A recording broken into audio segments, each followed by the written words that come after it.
The ICFA University Meghalaya Admission Open 2024. The university offers program courses in the schools of management, humanities, social sciences, and science and technologies for both undergraduate and postgraduate programs, UG and PG programs. Full-time campus programs offered under the undergraduate programs are BBA, BCA, BCom, BTTM, BA, Economics, Political Science, English and Education.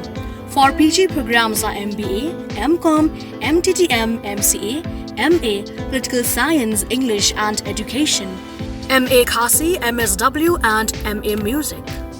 For further information and details, visit or contact the ICFA University Meghalaya Shillong Campus, Powerville near Shillong Law College, Dhangati, Meghalaya.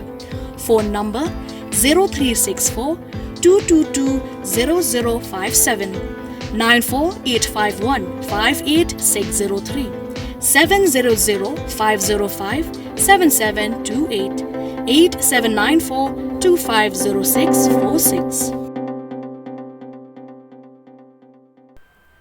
In the Rajya Sabha today, Chairman Jagdeep Dhankhar reaffirmed the credibility of the RSS, describing it as a global think tank and emphasizing its constitutional rights to contribute to national development.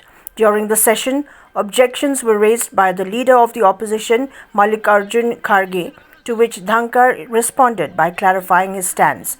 He asserted that while members should adhere to parliamentary rules, it is imperative to protect the constitutional rights and integrity of the organizations like the RSS.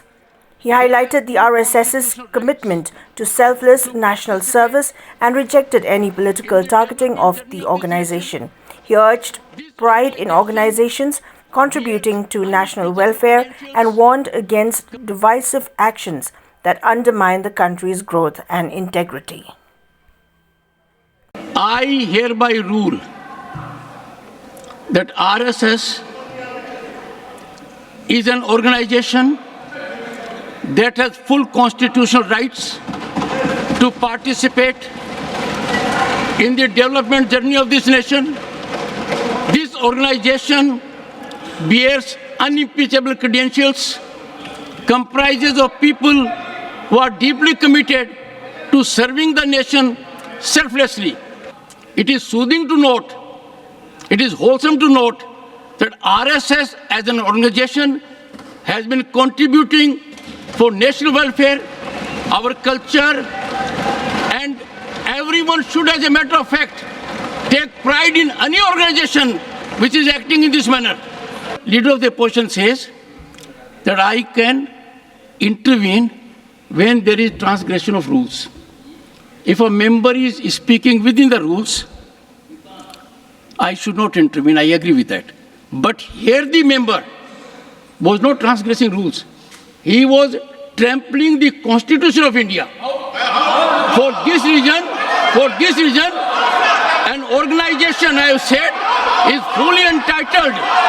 RSS is an organization which is a global think tank of the highest order, which is doing national service. Every organization has a right to it. Under our fundamental rights, under Part 3 of the Constitution, organizations have rights. This organization, RSS, has all the rights to contribute for national growth.